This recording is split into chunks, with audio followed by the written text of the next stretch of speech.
recently in January 2018, all African heads of state met in Addis Ababa and signed to what is popularly known as the Free Movement Protocol, which enjoins all African countries to be able to move freely, live freely, and work freely in all African countries. Yeah. It was just 2018. And quite intriguing that we had heads of African states signing and accepting the Free Movement Protocol in just 2018. And checks also reveal that we need at least 15 African countries to ratify the Free Movement Protocol for it to take full effect. And at least every African country will be bounded by it. Unfortunately, we had just about 4 to 5 countries that have ratified the Free Movement Protocol treaty as was signed in 2018 in their countries. And South Africa is one of the countries that have not ratified the Free Movement Protocol.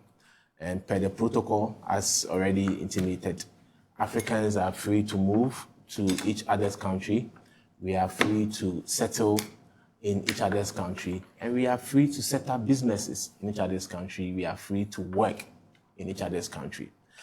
Until we realize that, I believe the context might be right, except the actions that are following the context. That is what is quite problematic. Because yes, people have reasons. Very recently in our history as Ghanaians, we saw a lot of Ghanaians rising up to our brothers and sisters from other countries, notably Nigeria, who have come and they are occupying in full force the retail and business space in the country. Mm-hmm. And we've had GRA moving from shop to shop, clamping down on businesses of other nationals who are not within the remit of our regulations and laws at Ghana to allow people trade in such petty businesses. And we can even extrapolate the arguments with the recent regulations in our mining sector, where even in our mining sector, we are seeking to have surface mining totally manned and owned by locals. And even with deep mining, we are saying that any company that wants to engage in deep mining, at least 50% of the people who work in those companies should be Ghanaians, and 50% of ownership of those companies should also be Ghanaians. So everyone is recoiling and everyone is finding means and ways to protect its citizens. So yes, we understand that South Africans have cause to complain. Obviously, there are pressures on their health facilities, there are pressures on accommodation and rentals, there are pressures on educational facilities. And clearly, if we were in their shoes, I believe we would also complain, just as we've complained in the past. So we understand the context. However, what's and how the context is being actualized and people's rights and legitimate sentiments are being expressed is where we have worrisome problems with. However, we need to also sound caution to people who are trooping to South Africa. Okay. South Africa has signed or has waived visa for up to about 15 countries. Right. And that regulation only supports a stay up to 90 days.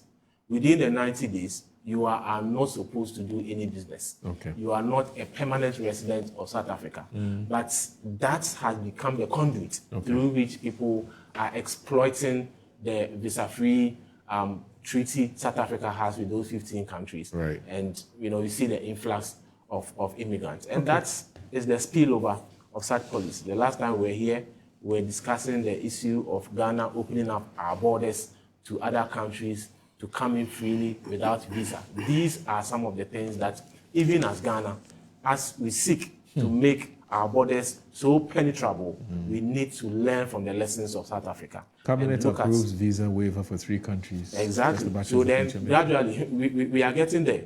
So we need to learn from the lessons of South Africa and tell ourselves that, yes, these are some of the spillovers and the consequences of opening up our borders. South Africa is suffering mainly because for 15 countries, people can walk in and out freely. And we know people tend to overstay their visas and the terms of engagement. Right. So, but at least it needs to be handled well with a human face. Okay.